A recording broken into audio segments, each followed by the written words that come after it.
사도행전 27장. 우리가 배를 타고 이탈리아로 가기로 결정되자 그들은 황제 부대 소속 율리오라는 백부장에게 바울과 다른 죄수들을 넘겨주었습니다. 우리는 아드라무테노에서 온 배를 타고 떠났습니다. 그 배는 아시아 지방의 여러 항구를 거쳐가는 배였습니다. 데살로니가 출신의 마케도니아 사람인 아리스다고가 우리와 함께 가게 되었습니다. 이튿날 우리는 시돈에 도착했습니다. 율리오는 바울에게 매우 친절했습니다. 그는 바울이 자유롭게 친구들에게 갈 수 있게 해주었고 그들이 바울에게 쓸 것을 줄 수 있게 하였습니다. 시돈을 떠나 항해를 계속하려고 했을 때 맞바람이 세차게 불어와 키프로스 섬에 바짝부터 항해해야 했습니다. 우리는 길리기아와 밤빌리아 앞 바다를 가로질러 항해한 후에 루기아 지방의 무라에 도착했습니다. 그곳에서 로마 군대 백부장은 알렉산드리아를 떠나 이탈리아로 가는 배를 발견하고 우리를 그 배에 태웠습니다. 우리는 며칠 동안 천천히 항해한 끝에 간신히 니도아 바다에 이르게 되었습니다.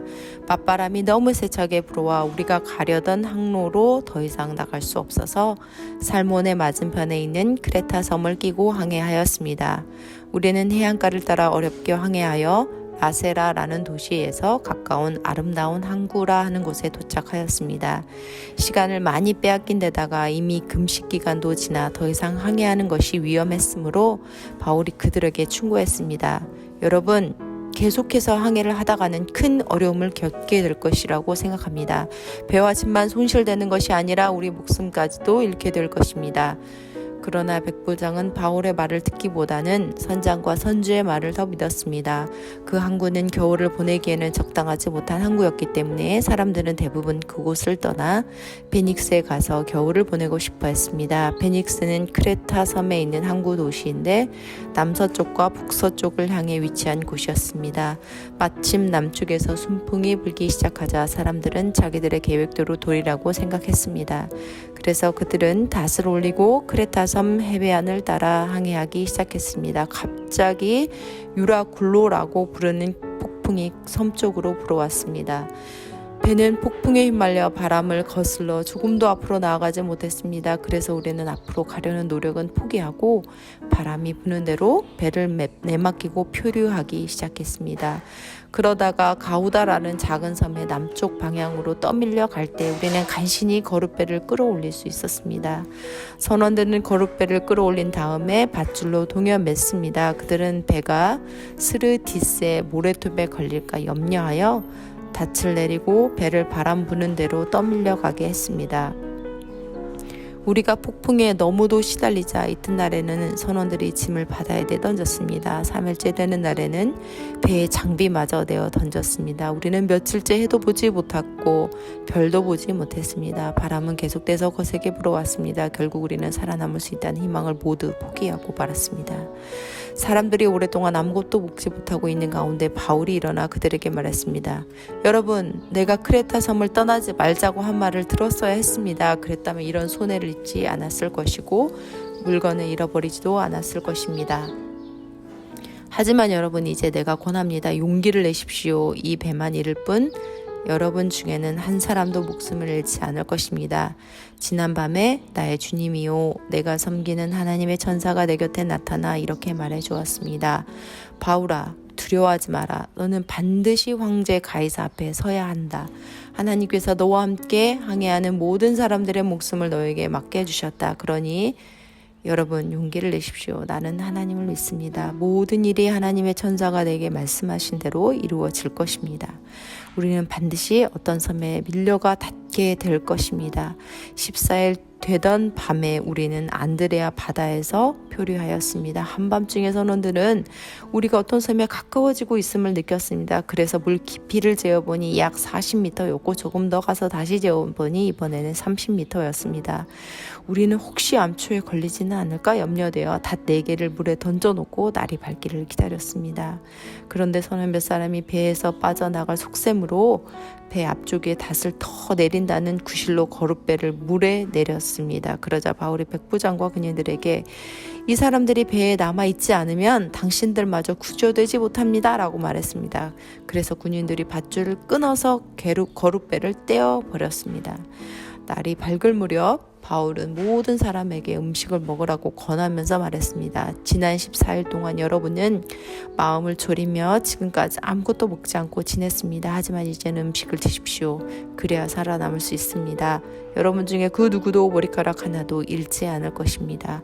바울은 이 말을 하고서 모든 사람 앞에서 빵을 들어 하나님께 감사 기도를 드리고 빵을 떼기 시작했습니다. 그러자 사람들도 용기를 얻어 음식을 먹었습니다. 배 안에 있던 사람들은 모두 276명이었습니다. 사람들은 음식을 배불리 먹고 나서 식량을 바다에 던져 배를 가볍게 했습니다. 날이 밝았습니다. 사람들은 그곳이 어느 땅인지도 알 수 없었지만 그들의 눈에 모래밭에 있는 항만이 눈에 띄었습니다. 그래서 그들은 어떻게 해서든지 배를 모래밭에 대기로 작정하였습니다. 그들은 밧줄을 끊어서 닷을 바다에 내버리는 동시에 길을 묶은 밧줄을 풀었습니다. 그리고 앞돛을 올려서 바람을 타고 해안 쪽으로 배를 몰았습니다. 그러나 배는 두 물살이 만나는 곳에 들어가 모래톱에 걸리고 말았습니다. 뱃머리는 꼼짝도 하지 않고 배 뒤쪽은 거센 파도에 부딪혀 깨졌습니다. 군인들은 죄수들이 헤엄쳐 도망칠까봐 그들을 죽이려고 계획을 짰습니다. 그러나 백부장 율리오는 바울을 살리고 싶어 했습니다. 그는 군인들이 죄수를 죽이지 못하도록 헤엄칠 수 있는 사람은 모두 바다로 뛰어들어 육지로 올라가라고 명령했습니다.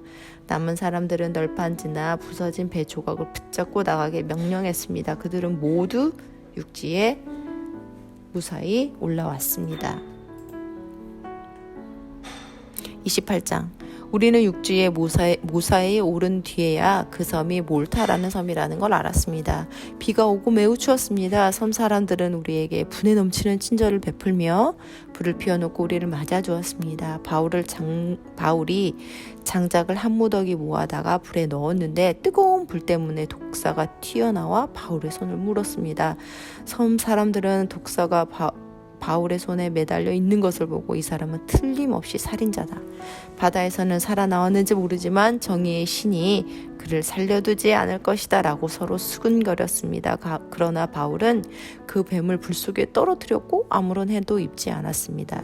사람들은 바울의 몸이 부어오르거나 그가 갑자기 땅바닥에 쓰러져 죽으리라고 예상했습니다. 그런데 아무리 기다려도 바울에게 아무런 일이 일어나지 않자 그들은 바울을 달리 생각하게 되었습니다.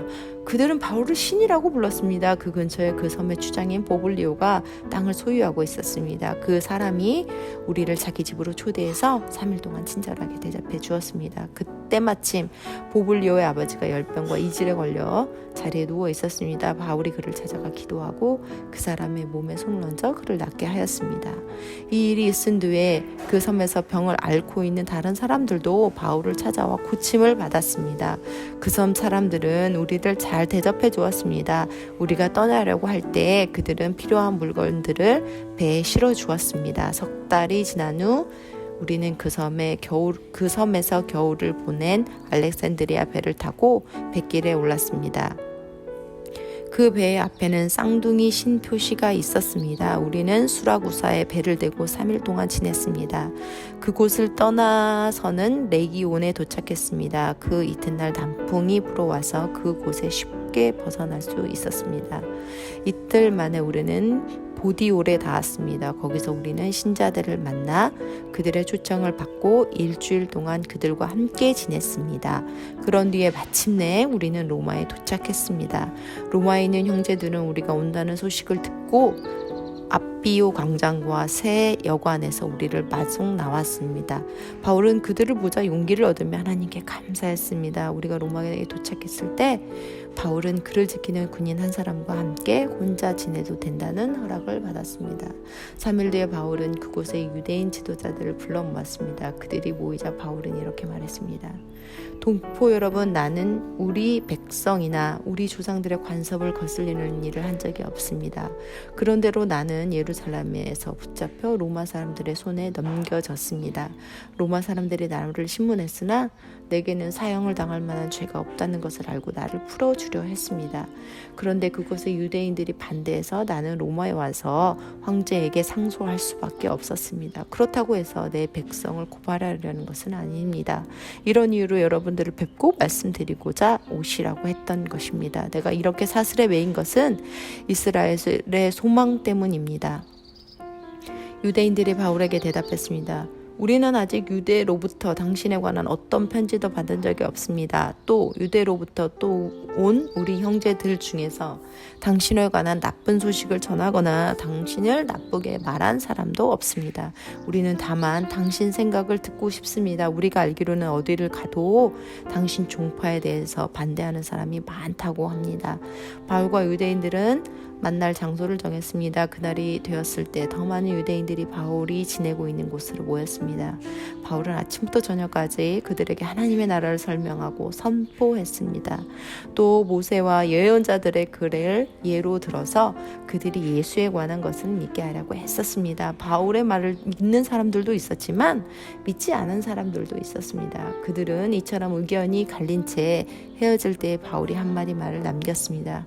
성령께서 예언자 이사야를 통해 여러분의 조상에게 말씀하신 것은 진리입니다.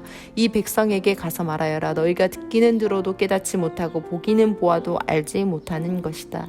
이 백성의 마음이 무디어졌고 귀로는 듣지 못하며 눈은 감겼다. 이는 그들이 눈으로 보고 귀로 듣고 마음으로 깨닫고 내게 돌아와 고침을 받지 못하게 하려는 것이다. 그러므로 여러분은 하나님의 이 구원이 이방인들에게도 전파되었다는 것을 알아야 합니다. 그들은 들을 것입니다. 바울은 자기 셋집에서 꼬박 2년을 지내며 자기를 찾아오는 사람들을 다 맞이하였습니다. 그는 담대하게 그리고 아무런 방해도 받지 않고 하나님 나라를 전하고 주 예수 그리스도에 관해 가르쳤습니다. 아멘.